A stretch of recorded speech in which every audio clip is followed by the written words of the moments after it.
कता कता सुनियो सरकार कहाँ छ, सरकार मलमपट्टी गर्दैछ, सरकार उपचारमा तल्लिन्छ, सरकार साम्प्रदायिक हिंसा नहोस् भनेर नागरिकहरूलाई भन्दैछ। यतातर्फ तपाईहरुको ध्यान जाओस्। हामी त्यही ठाउँमा थियौं जुन ठाउँमा यो घटना नहोस् भन्नका लागि अहोरात्र हाम्रा सांसदहरू रातको 12 बजे नभनिकन हामी बस्यौं। तर तपाईहरु कहाँ हुनुहुन्थ्यो?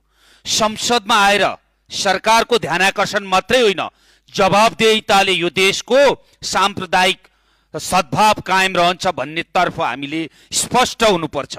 सुनसरीको दक्षिण तर्फको साम्प्रदायिक द्वन्द्वले उत्तर तर्फका साथीहरूलाई पनि सोच्न बाध्य बनाओस्। कसैलाई पनि हामीले जात, धर्म, लिङ्ग, वर्णका आधारमा उचाल्ने वा पछार्ने काम नगरौं। सहिष्णुताको आधारमा हामी राजनीति गरौं।